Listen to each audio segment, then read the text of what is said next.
Evet arkadaşlar, cümleten selamünaleyküm. Hepiniz kanalıma hoş geldiniz. Şimdi arkadaşlar bu aramız Nisan ayının son haftalarında Uğur bulmuştuk bunu. Ağacın dalından alıp getirmiştik. Yaklaşık bir 6-7 çıtaydı. Kendi haline bıraktık. Besleme yapmıştık ilk aldığımızda. 6-7 çıta arımız kata çıktı. Uzun zamandır kontrol etmiyorum. Şimdi hep beraber bakalım. Arımız ne durumda?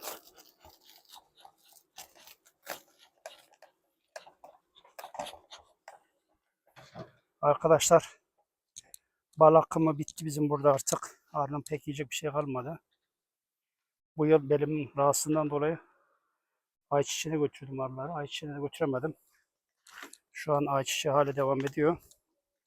Götüremedim. Bizim burada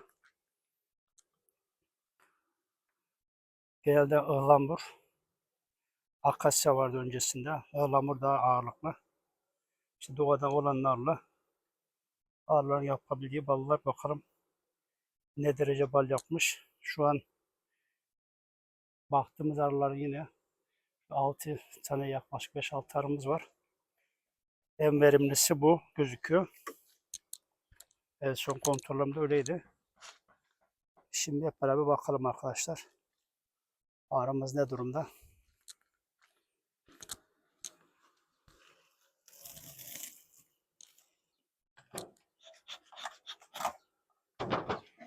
Çıtalar yarım hep. Bakalım tam doldurmuş mu? Sırlanmış mı? Veya aynı mı? Evet. Son çıta kabarmış. Yarı kabarmış diye sol verdiğimde.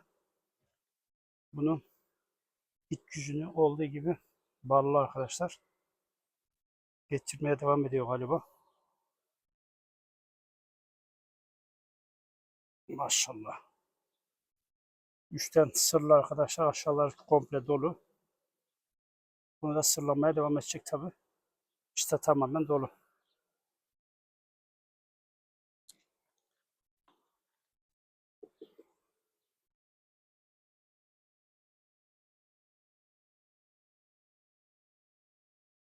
Bu çıta da ballı polenli arkadaşlar. Bunda pek yavru atmış buna. Kurtçuklu. Evet, bu tarafta iki tarafta da buna yavru basmış. Araya ızgara koymuyorum ben arkadaşlar. Evet. Arı çok güzel. Yavru atmış arkadaşlar. Full kapalı. Üst kemer ballı. Altı demek ki doldur ki üstte arı yavrulatıyor. Evet. Kenar çıtası da her iki tarafı ballı. Kapanmamış.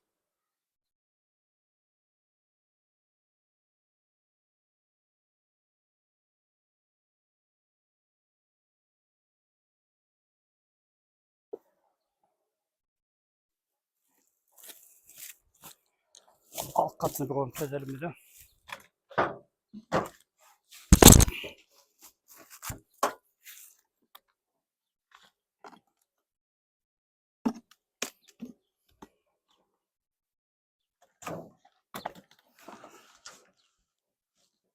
Bismillah.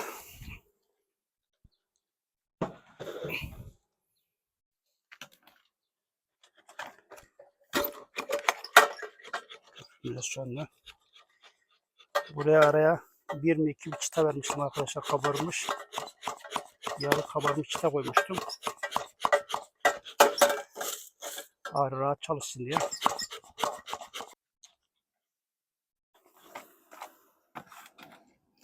Arkadaşlar benim kovan 10'lu çıtalı. Ben buraya seyrettim. 9 çıtaya düşürdüm. Aralarını açtım biraz. Aralarını açtım ki arı daha rahat çalışsın. Petekleri daha geniş kabartıyor. Aralıklı oldu mu? Evet arkadaşlar. Son çıta maşallah. Güzel. İki tarafı da ballı.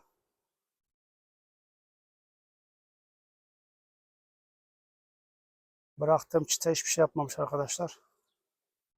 Aynı şekilde duruyor. Çıtayı ben alayım hatta.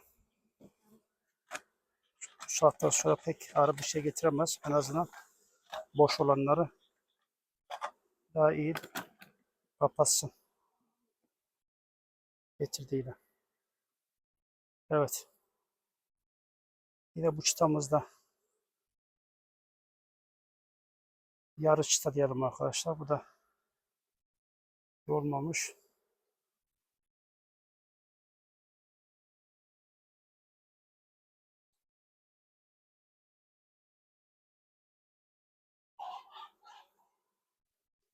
Bu arımızı ayçiçeğine götürebilseydik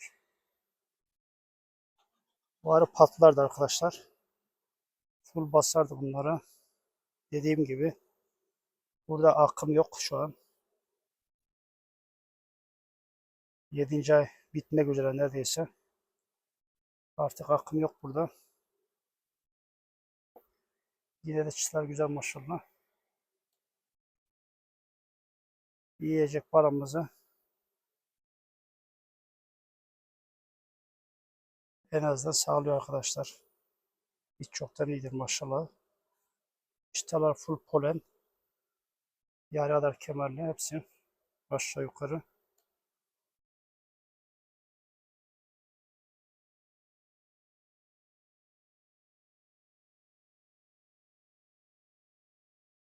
Buralar sahte göz dikmiş ana.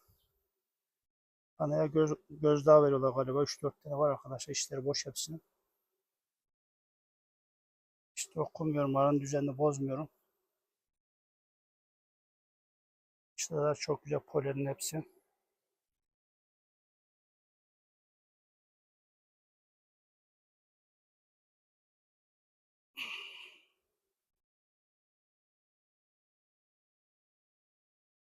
Evet arkadaşlar.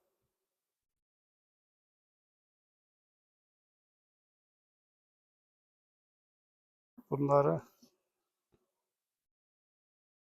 sırlar diye düşünüyorum.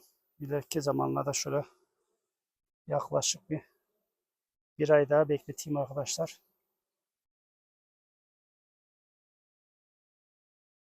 İnşallah. Tam bunlar sırlar. Hiç yağış olmadı. Yağış olsa en azından yerdeki çiçekler biraz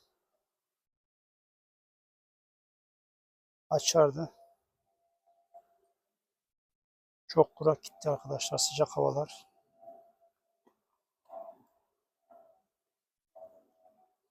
Aralara tabii yiyecek de yok var. Buraya boş bırakayım ben. Hiç o çıtayı aldım bir tane. 8 çıt olarak kapatayım bunu. Sıcaklardan daha rahat hava alsın arı.